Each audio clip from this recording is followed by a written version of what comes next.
View 360 میں امریکہ میں نسلی تناؤ پر بحث، نومبر میں ہونے والے صدارتی انتخابات کا ایک اہم موضوع۔ سوشل میڈیا کی طاقت ووٹرز کے لیے کیا معنی رکھتی ہے، اور آپ کو ملوائیں گے انٹرنیٹ ڈیڈ سے جن کے پاس آپ کے بہت سے سوالوں کے جواب ہیں۔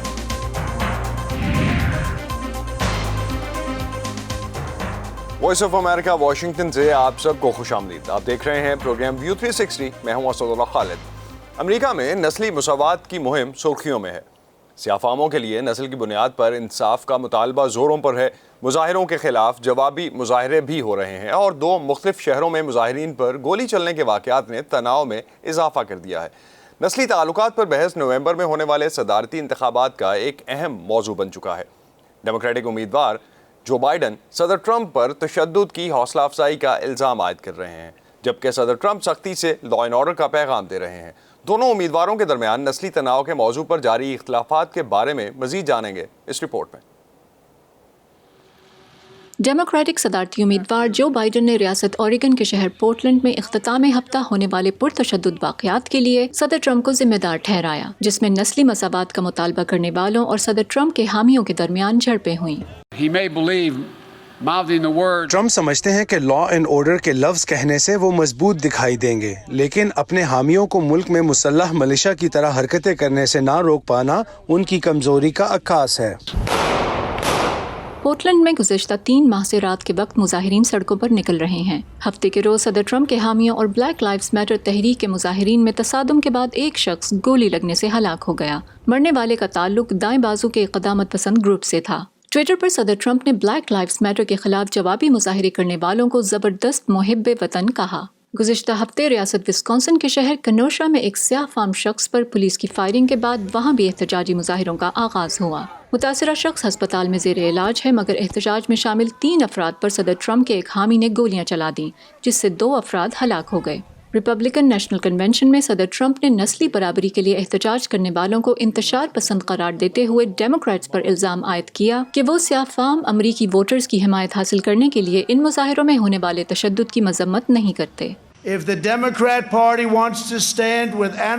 ڈیموکریٹ جماعت انتشار پسندوں، فسادیوں، لٹیروں اور پرچم جلانے والوں کے ساتھ کھڑی ہونا چاہتی ہے تو ان کی مرضی، لیکن آپ کے صدر کی حیثیت سے میں اس کا حصہ نہیں بن سکتا۔ پیر کو جو بائیڈن نے اپنے حامیوں اور مخالفین دونوں کی جانب سے کسی بھی تشدد کی پرزور مذمت کی۔ سادہ الفاظ میں یہ لاقانونیت ہے، ایسا کرنے والوں کو سزا ملنی چاہیے۔ تشدد امن نہیں لا سکتا، یہ صرف تباہی لائے گا۔ ریاست وسکونسن کے ڈیموکریٹ گورنر ٹونی ایورز کی درخواست کے باوجود صدر ٹرمپ نے کنوشا کے دورے کا ارادہ ترک نہیں کیا۔ صدر کو اپنے خط میں گورنر نے کہا کہ وہاں ان کی موجودگی سے تفریق مٹانے کی کوششوں میں مزید تاخیر ہوگی، جبکہ پورٹلینڈ کے ڈیموکریٹک میئر ٹیڈ ویلر نے بھی صدر پر تنقید کرتے ہوئے الزام لگایا کہ وہ ملک میں نفرت اور تقسیم کو ہوا دے رہے ہیں۔ جواباً صدر ٹرمپ نے شہر میں قیام امن کے لیے نیشنل گارڈ نہ بلانے پر میئر کو بے وقوف قرار دیا۔ جو بائیڈن کورونا وائرس کی وبا کے پھیلاؤ کو روکنے میں صدر ٹرمپ کی ناکامی کو سیاسی مہم کا مرکزی موضوع بنانے کی کوشش کر رہے ہیں۔ ابھی یہ واضح نہیں کہ آیا صدر ٹرمپ کی جانب سے لا اینڈ آرڈر کو اجاگر کرنے سے انتخابی مہم کے انداز میں تبدیلی آئے گی یا نہیں۔ تاہم عوامی رائے کے حالیہ جائزے دکھا رہے ہیں کہ مشیگن اور پینسلوینیا جیسی اہم ریاستوں میں صدر ٹرمپ پر جو بائیڈن کی سبقت کم ہو رہی ہے۔ برائن پیڈن کے ساتھ فائزہ بخاری، وائس آف امریکہ۔ امریکہ میں 2016 کے صدارتی انتخابات میں سوشل میڈیا کے کردار پر بہت زیادہ سوالات اٹھائے گئے۔ اس کے ذریعے ووٹروں کی رائے کو متاثر کرنے کی کوششوں پر تحقیقات بھی ہوئیں۔ کیا 2020 میں صورتحال مختلف ہوگی؟ سوشل میڈیا کی کمپنیاں غلط معلومات کے پھیلاؤ کو روکنے کے لیے نئی پالیسیوں پر عمل تو کر رہی ہیں، مگر سب سے بڑے اور نامور پلیٹ فارم فیس بک پر اس حوالے سے تنقید بھی کی جاتی ہے کہ وہ سیاسی نوعیت کے مواد اور خصوصاً سیاستدانوں کی پوسٹ پر مناسب چیک اینڈ بیلنس نہیں رکھتا۔ نخبت ملک نے ٹیکنالوجی ماہرین سے جاننے کی کوشش کی کہ سوشل میڈیا کی طاقت 2020 کے انتخابات میں امریکی ووٹرز کے لیے کیا معنی رکھتی ہے۔ آج امریکہ میں ہر 10 میں سے 7 لوگ رابطے، تفریح اور معلومات کے لیے سوشل میڈیا کا سہارا لیتے ہیں۔ یہ تحقیق ہے رائے عامہ کے جائزے مرتب کرنے والے ادارے پیو ریسرچ کی۔ 2016 کے صدارتی انتخابات کے دوران روس نے امریکی ووٹرز کی رائے متاثر کرنے کے لیے سوشل میڈیا استعمال کیا اور کروڑوں صارفین کو غلط معلومات کا نشانہ بنایا۔ پچھلے پریزیڈنشل الیکشن میں 2016 میں